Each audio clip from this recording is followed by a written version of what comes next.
family? We back again with another one. CZ-75 SP-01, 9mm. A thousand things I can say about this platform, but I'll say a few. Introduced in 1975, it's gone through its changes. The version we're going to talk about today, the SP-01, is more of a tactical use. It was designed to be used by military and law enforcement all over the world. It's known for its reliability, ease to shoot, many other things we could talk about. 18 plus 1 capacity. I tend to love it. A lot of people have their hipster views about it, but we're going to dive deeper into it today. What up, YouTube? I'm back again, man. Here with another one. Got a little bit different setup today. Having some technical difficulties with my equipment, so you're going to be looking at me today. I'd rather it not be that way, and I'm sure you do too. But this is what we're going to work with today. So, weapon of choice today, CZ-75 SP-01. I'm sure by now everybody's familiar with this weapon. It's not something that's new. It's been out for a long time. Hell, the platform's been around for 75 years. So we're going to talk about my take on it, what I feel about it, the reasons why I felt like it was something I wanted to have, and, where I see it going as far as I'm concerned. So we're going to start this one off the YouTube way. I'm going to let you know this magazine is empty. This weapon is clear and safe. Safe and clear. So we got a CZ-75 SP-01 that's chambered at 9mm. Single action, double action. Like I said, man, this is based off of the CZ-75 platform that's been around since 1975. 9mm. There have been times where it comes in other calibers, but the one we're talking about today is a 9mm. This is a weapon that, oddly enough, I've liked for a very long time. I never made the decision to buy one until about a year ago, if that, sometime last year for sure. So I've been looking at it, been liking it, never put my hands on it. But as I told you guys before, I like hammer fired weapons. This one is a traditional double single double, however you like to say it. Out of the box, it comes with two 18 round mags, which makes it an 18 plus 1. Even on the sticker on the box, it says it's 19 plus 1. There have been times with certain ammunition I've been able to jam 19 rounds in there, but we're going to call it 18 plus 1 because that's what it is. That's how I carry it. That's what it's intended to be carried for. Both magazines do come with that extended mag extension there. Feels great in the hand. Even with my hands, I'm not even coming close to touching it, and I got a full grip on it. This is an all metal weapon. Does have a Picatinny rail there. Has some serrations up front. Not very deep, enough for you to grab and rack the slide if you need to. The ones here on the back are a little bit more tactile, whatever. You can grab it, you can rack it. I can do it either way. That's not very important to me. But the thing about this weapon that I love is, out of the box, the accuracy. The fact that I bought it late that night. Came home, I was going to break it down, clean it, oil it, do like I normally do when I get a weapon. I said, no, I'm not going to do that. I'm going to wait till tomorrow. I'm going to get up and I'm going to take it straight out to the outdoor range and I'm going to shoot it. I'm going to see what it does. From the first shot, I knew I had made a good decision as far as I'm concerned. This is probably one of the smoothest firing, most accurate firearms I have shot in my life. That's not a competition weapon. That is straight out of the box, how it was engineered, how it was put together. This thing here shot groups damn near without me trying to. It is that good of a weapon. And it's probably, I can attribute some of it to the low bore axis here. So the recoil is mitigated very well in this platform. And I can't speak for anybody else's, but as far as this one, mine, I haven't had any malfunctions, no failure to feeds, no failure to ejects, no stovepipes, none of that. Like, it's been flawless. It's enjoyable to shoot. I don't know what more I can say about it that hasn't been said 1,000 times. I didn't send it off to a company like Cajun Gun Works to get anything done to it.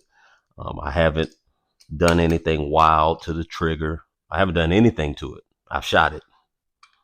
At this point, I've shot 1,800 rounds through it. I've cleaned it one time.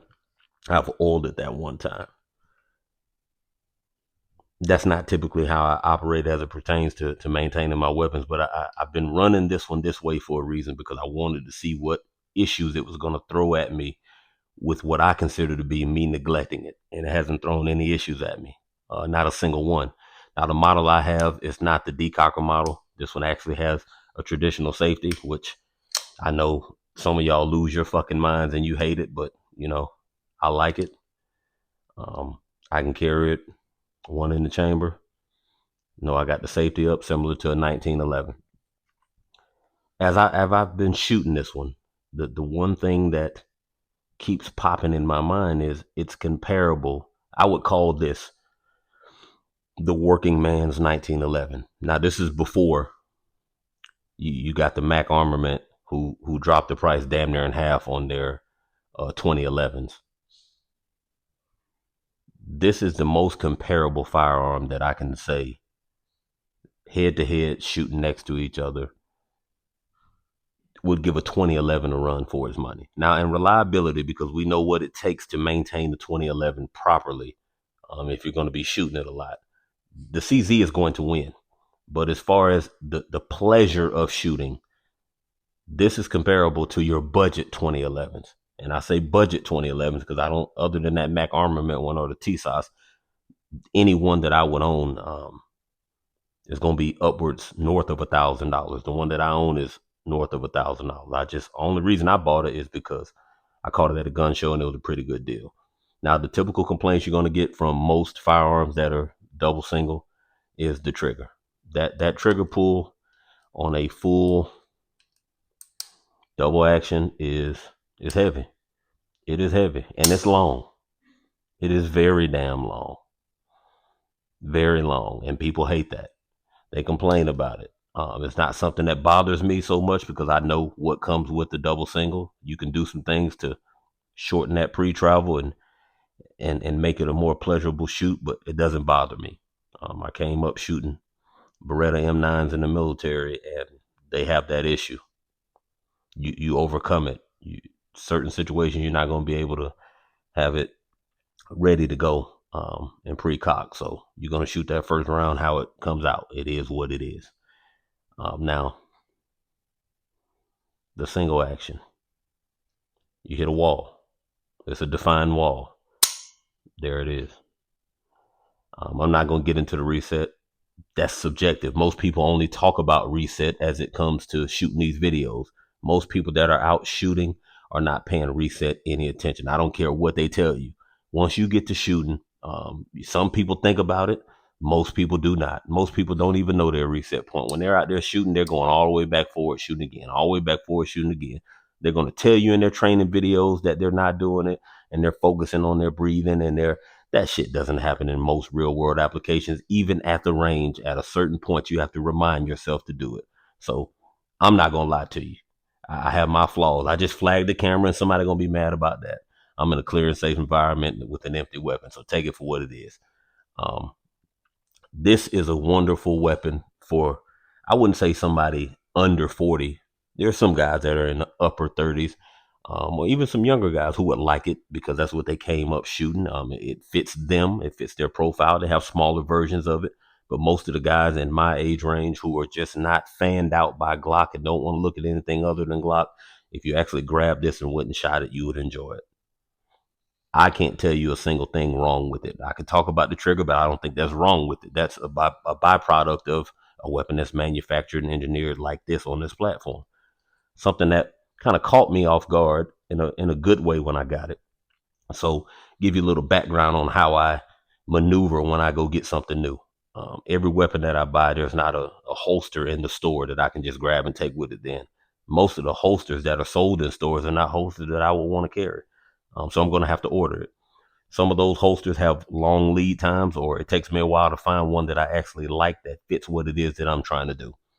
So I didn't have a holster for it when I first got it. Bought it, did my thing with it, no holster. But when I got it, I already had this. Now this is the 4.25 Prodigy, double stack 1911. Some people call it a 2011, but I mean, it says DS on it. It's a double stack 1911. So nobody gets mad and say, oh, it's not a 2011. It's 2011, but we're going to, whatever. When I bought this one, I didn't know what kind of holster I was going to run with it. So I did what I normally do. I know there's a place I can go get a holster for about $20 that'll hold me over. I'll be able to still carry it somewhat safely until the holster I want comes. And I went and got this for this $20 holster. Boom. It's not perfect, but it works. Got retention on it, carries the weapon, no issues. It's made for this weapon. So I ran this and that until I got the holster for it. And we'll do a full video on this at some point if I feel like it's necessary. So that's what I had. I wanted to carry this, and I didn't want to use one of those cheap fabric or pancake holsters. I have one that I use for some weapons, but I didn't want to use that with a weapon that is as heavy as this one is. So something I do a lot because I have a lot of different guns. I try it in holsters that I already have to see if it'll fit and has some form of retention until I get the holster that's for the weapon. So the same holster I just showed you that the Prodigy was in, I tried it, and I'll be damned. You would think that this $26 holster was for this weapon. Fits perfectly, no bulging, no pushing anything out, has the retention, it's there. So that's just something that I do. I know some people are going to disagree with it or say it's stupid, but hey, you don't always have the holster on hand. I don't always plan out my gun purchases. I don't always say, okay, on next month, I'm going to go get this gun. Some of those days I walk into the gun store knowing I'm going to get something, but not knowing exactly what I'm going to get. So I don't have a holster or a plan in place. So I try what I got and see if I got something that fits. Because otherwise, if I don't, I'm going to have a gun that I can't carry until I do get a holster. Because I'm trying not to go back to normal for me at one point in my life. I carried guns for, I'm not even going to lie to you, probably 10 or 11 years without a holster. It was in my belt. I did it. People gonna cry and say, I'm gonna be honest with you. I'm not gonna lie to you and say I've always had a holster. I had to mature and understand some things before I decided that I needed to have a holster. So I did it my way. I never had any negligent discharges. I never dropped a weapon. I never had it fall out of my pants. Printing wasn't an issue because most of the time printing becomes an issue based upon the holster that you choose in your body type. I carried a weapon without a holster in it for a very long time. Was it the smartest thing to do? Of course not, it wasn't. But I'm a realist. I did it. Some of you are doing it. Some of you only carry a holster because you don't want to piss off your gun-toting buddies. There are some times where I may be getting ready to go somewhere and I might just grab one and don't feel like looking for the holster. Every now and then you'll catch me without a holster. Is it right? No, it ain't. I'm not going to sit here and tell you that it is, but it happens. So anyway, CZ75 SP-01. If you haven't shot it, I think you should give it a shot. I think you should give it a real look. Go down to your range, talk to your buddy. They call these hipster guns. A lot of the Glock guys call this the hipster's gun. Talk to one of your hipster buddies and go get you one.